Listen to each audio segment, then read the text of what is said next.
Or you can DM us on Instagram. We are at GaytriarchsPodcast on the internet. Why are you doing that? Please don't make this into a swastika thing. I knew it. I knew that's why you were doing Can we that. leave on a Semitic note and not an anti-Semitic note, please? Disclaimer, I am absolutely against fascism and against Nazis and against swastikas. And this is Gaytriarchs.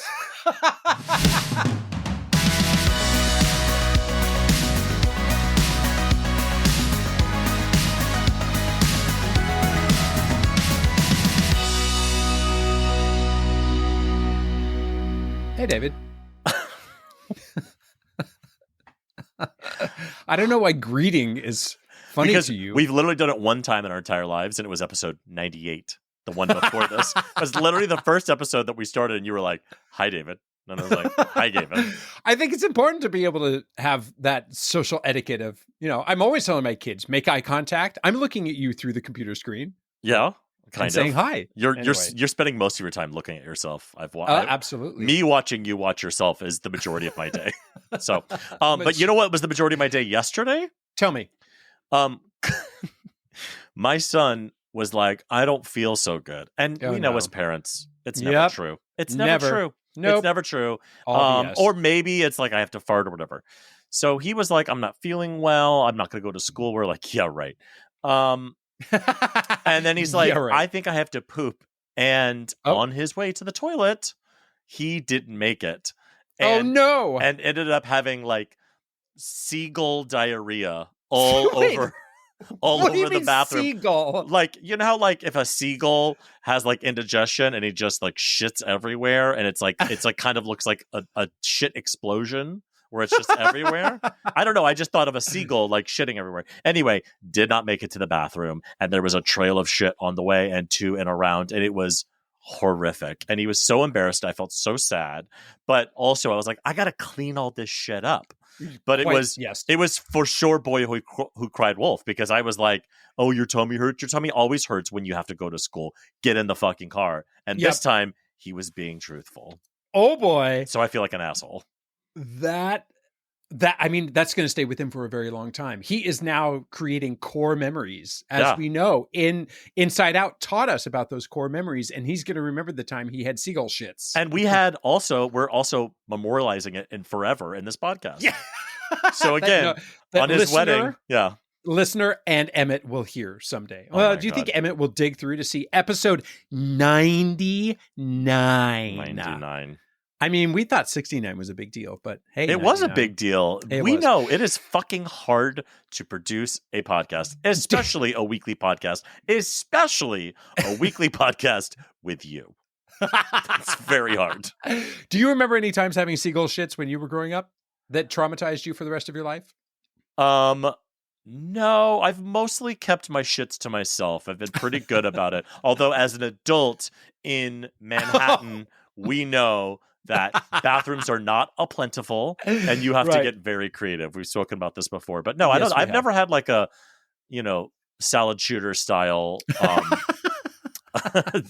event, we'll call it. But of course, maybe as a kid, I don't know. But my mom didn't have a podcast, so how am I supposed to remember that part? For me, it's just about barfing in very inconvenient ways, but not necessarily diarrhea-ing in ways that were not at least caught up in my underoos and my Oshkosh bagashes. But I like that we're using diarrhea as a gerund now. Diarrhea-ing. Easy to say. Well done on your grammatical ways, Mr. Von Gerund. Von Gerund. So this weekend, unrelated to anything related to seagull shits. That's a great transition. I had another. I suppose this is one of those benchmark moments of raising a teenager where we had to do something called National History Day. Have you ever heard of National History Day? No. Was it something you did? Never. So many of these things are very, geographically isolated. Like growing up in Colorado, I didn't do any. I had no idea what National History Day was. We didn't, frankly, do an awful lot of like academic competitions because, frankly, all that matters is sports, and the rest of us can just go, jump off a cliff. Mm-hmm. But anyway, in Connecticut, National History Day is a I guess, a big deal, or it is for our school. And so my daughter was part of National History Day. And she advanced from the school level to a regional competition with her presentation of Oskar Schindler. And what the most hilarious part of me, first of all, I know, you remember last year when she was in 7th grade, she was obsessed with Holocaust movies, right? And we yes, I do remember very that. often, right? Yes. We would often hear, "Can we just go home and watch a Holocaust movie?" Just the Connecticut of it all, just like it's all worrying me. But I'm gonna listen. I'm gonna listen and not judge. Well, her topic was Oskar Schindler. In the framework of National History Day this year is rights and responsibilities. So you take a topic and you wedge it into rights and responsibilities, I suppose, in the best college essay way you possibly can, except you're in 8th grade. And so anyway, she has to make this big, trifold poster with a bunch of like printout historical facts about Oskar Schindler. I'm not sure like the critical thinking level going on there. It's more just regurgitating facts and figures. But the most impressive thing about my daughter's poster was the huge swastika. Oh my God.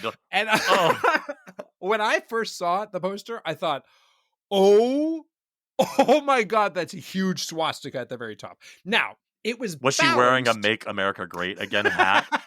Like, it was balanced by a big old Star of David, thank goodness. And it also wasn't like in the middle. And now I can't even remember what it was. Maybe it was not centered. It was balanced left and right of the trifold with a Star of David, which was equally large and impressive. But you see a big old swastika, it is eye popping. And I thought to myself, she's going to get points, I think, for just like drawing your drama. Right? Points for drama. Like you walk into that thing, you're going to see 10 volcanoes. You're going to, you know what I mean? You're going to see a lot of that. A whole bunch of things about like Marie Curie and Abraham Lincoln and all the things. And then swastika. Really proud of it. I told you we have my son used to have I guess still is, but used to have an Indian friend, and we went to her parents' house for like a play date, and there is a giant flower swastika hanging on their wall. And Brian and I both were like, holy fuck. And then we realized that is a different symbol in India than it is. Yes. But like you walk into a little girl's house and they're playing dolls and you see a giant swastika on the wall. And you're like, what have I walked into? Is this a Connecticut history lesson? What is this? Yep. So, speaking of swastikas. Oh my God. It reminds me of when our friend of the pod, Ellen Marsh, had a sleepover at my house one time. That's a weird way of saying it. She visited us, and she had a sleepover. I don't know. That's like when you go tell another adult, you're like, I have to go potty, and you go, oh wait, I'm still in kid mode. Do you ever do that? I say sometimes we'll say, I'll be like, oh, I got to go potty real quick. Actually, I'm going to use the restroom because I'm 45. No. So Ellen had a sleepover, and this is a stupid story. This is. Gavin, you've told almost 100 stupid stories so far. What would make it stop here? I had T-shirts from my childhood that were turned into a quilt by a friend, right? And it was just a kind of a random collection of T-shirts that I was cleaning out from my house 100 years ago when my mom passed away. And one of the T-shirts was a T-shirt that belonged to my dad that says Coors on it, but with two swastikas as the O's. So this there's historical context in your family for this. She comes by it earnestly. Reason being, my dad was a labor attorney, and it was during the time that Coors was on strike. And so it's this memento from my childhood that I remember, but I don't remember it as being swastika because it was just this memento of my dad's. But it was placed prominently in the middle of the quilt, which was terrible. Oh my God. I know. And I thought, for any of our Jewish listener, we in no way support this. This is by no means funny, even though we've been laughing about it for about 10 minutes. Because it's so absurd. Yeah, please don't unfollow us. Because it was so absurd. But the idea being that Coors is a fascist company that wasn't actually giving labor rights to its employees. So anyway, I remember Ellen was going to sleep in her room and she texts me, "Why are there swastikas?" looking at me from the corner of the room where the quilt had been unfortunately folded. With just away, yeah. Oh my God, it's so mortifying. Mortifying. I have since retired that blanket into a dusty, moth-eaten corner because it has swastikas on it, and that needs to be put away.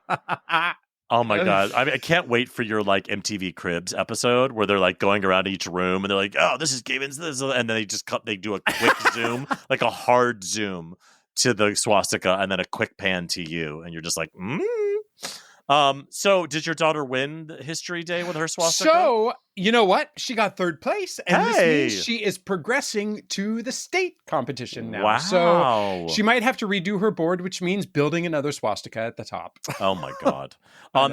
Speaking of swastikas, just kidding. That seems to be our transition every time. So I have complained about this before, but I have a new level of complaining. So it's just everyone, listener, please sit down. So we have complained on this podcast endlessly about the like dress up days and theme days that there are for various schools and daycares or whatever. Okay. So we all know what it is. It's Dr. Seuss week. It's Read Across America. It's Christmas week. This week, today is Jingle Bells. Tomorrow's whatever. And so Spirit week, all the color wars, all the things. So we have done that and it's super annoying, but whatever. Well, now my son goes to elementary school and my daughter goes to a daycare.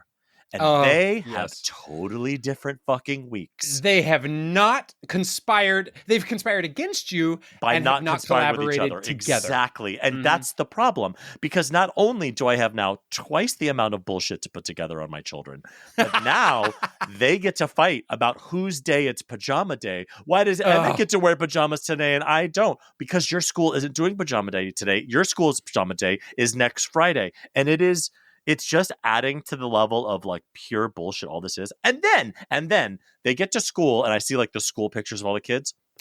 Three kids are dressed up.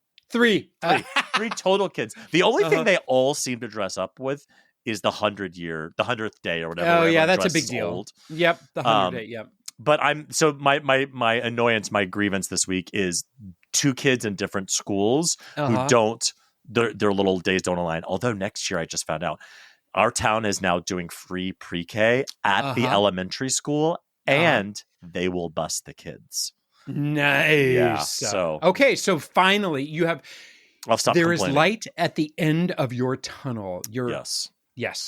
But it is true. I feel like TikTok is absolutely full of parents complaining about spirit weeks, which all tend to take place the week before Christmas, for example. Yeah. And in this case, 100 Day is a little different. Although, it is a travesty. I mean, you want to talk about fascism? That is forcing Spirit Week. Bring it back to the Nazis, Gavin. Do what you're good at. And making our kids dress up is just, we never know about it till the night before. And hey, the three people in the class picture that dressed up, was it all gay parents? Was it the gays? We're the only gay parents at our school. Remember, there are two lesbians, but I don't count them as anything. Humans, whatever. I love how I can actually get you a little bit. Wait, speaking of night times, just really quick. I am at a precipice in parenting, and I've already done it with my son, but we're at it with my daughter, and I'm really dreading it because I know what's next, and that is she's still in her crib. She is 3.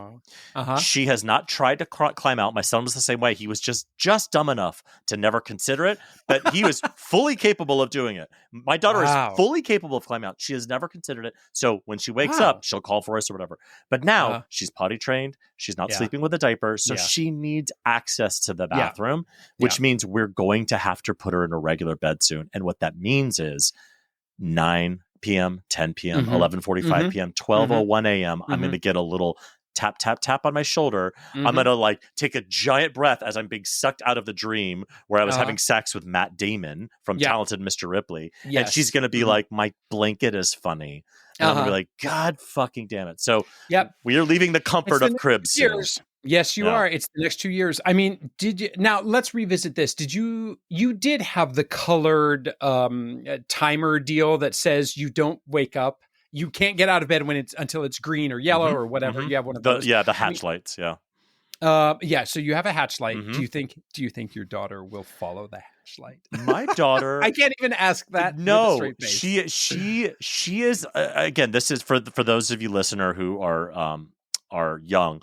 There was a time like 8 to 10 years ago where it was like honey badger don't give a shit was like the hottest thing on the internet. Maybe that was 15 years ago. Dating yourself. Yeah, she is the honey badger. She doesn't play by anybody's rules. Now, she is getting a little bit better. She's 3, but no, she's going to look at that light and just she doesn't give a fuck. But and my son was a rule follower. She won't even look at it is the thing. No, not at all. So anyway, so the peace of knowing that my daughter is contained in a thing is going to go away very soon. So RIP my nights of sleep. That is a very big rite of passage. That's for sure. Yeah.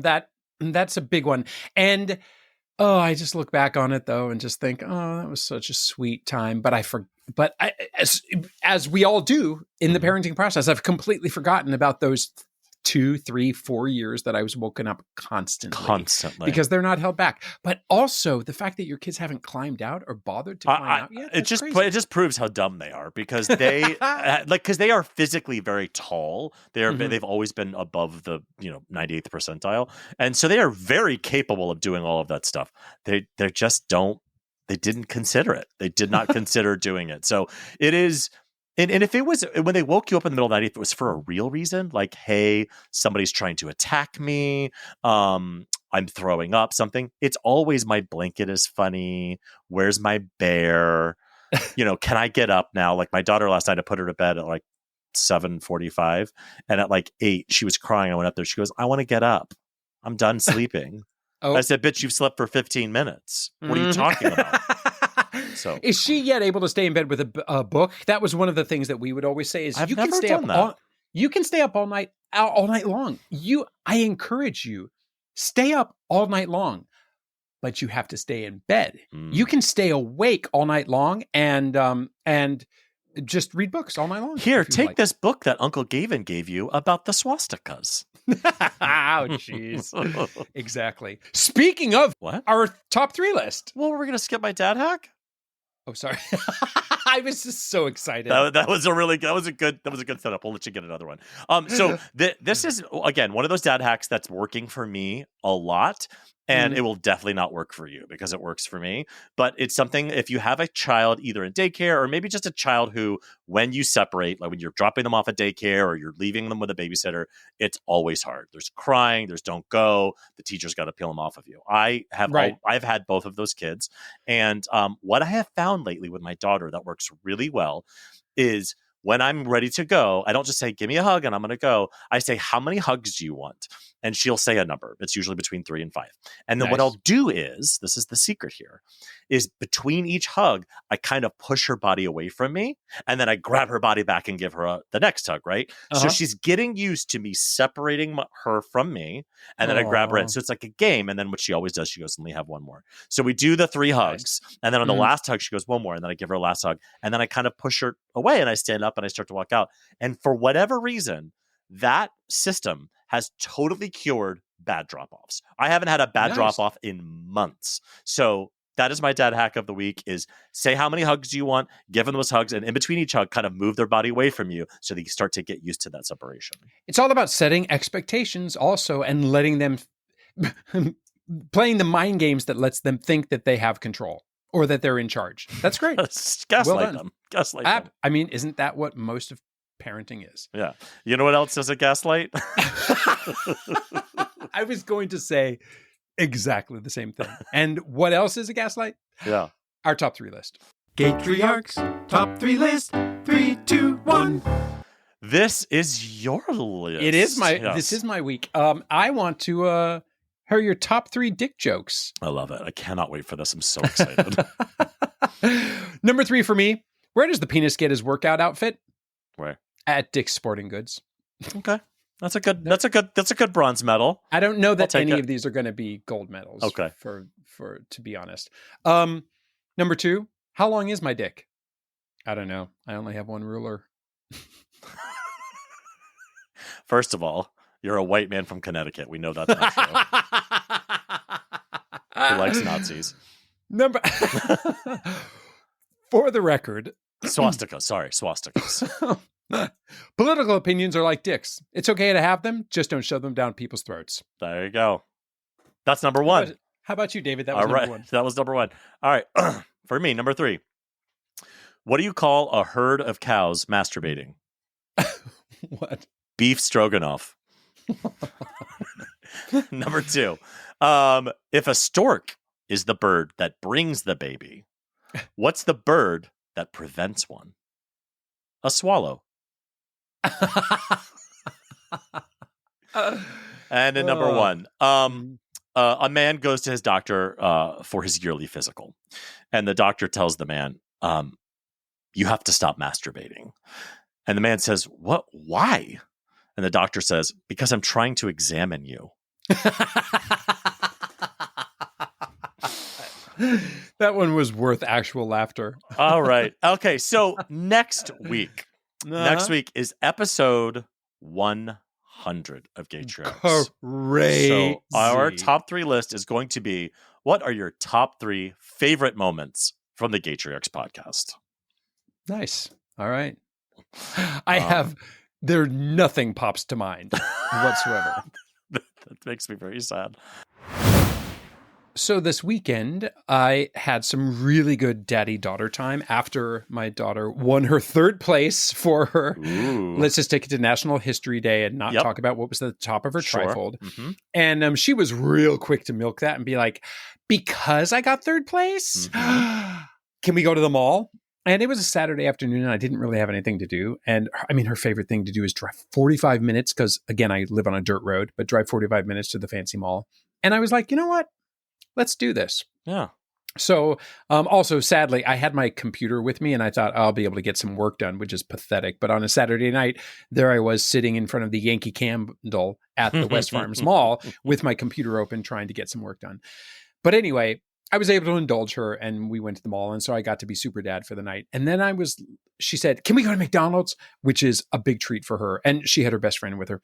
And I was like, better yet, let's go to Red Robin.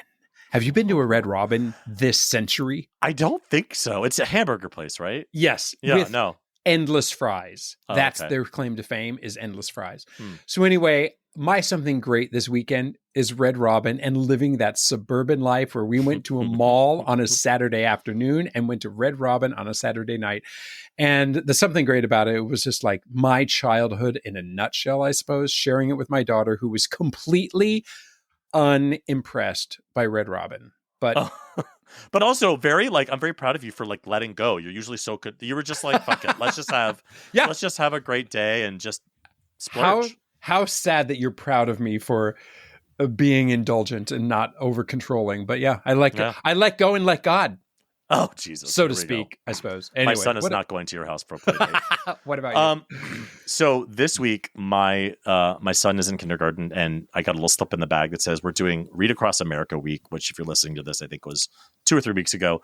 And they're saying, if you're interested in coming to the class to read a book, you may do that. And you can sign up here. And I'm like, fuck yes. But then I was like, am I going to embarrass him? I don't know. He's still young, so he's not embarrassed by me yet. He'll roll his eyes every once in a while, but he's not super embarrassed. I'm sure your kids are embarrassed of you. Not that 100%. You're embarrassing, but that they're teens and preteens. Right. So I signed up and I read, I came to his class and it was so fun because I've never gotten to see him in his class with his kids because I hear about all the kids' names and where they sit. So I came in and he got to sit up with me on this special chair and I got to read this book, which was so fun. And I could just feel him beaming, staring at me and just so excited. And so proud to have you there and bragging. Honestly, I was a performance. I was like, this has to be Broadway caliber. Absolutely. And I had an interaction where I would say one thing and the kids had to repeat back to me and they all thought I did a really good job. And I was very proud of myself. So anyway, my something great is about me. And it was about my performance reading for my son's kindergarten class, which was so fun. And that's our show. If you have any comments, suggestions, or general compliments, you can email us at GaytriarchsPodcast@gmail.com. Or you can DM us on Instagram. We are at GaytriarchsPodcast. On the internet, David is at David FM Bond everywhere. And Gavin is at Gavin Lodge on It's History, guys. Please leave us a glowing 5-star review wherever you get your podcasts. Thanks. And we will see you next time on another episode of Gaytriarchs.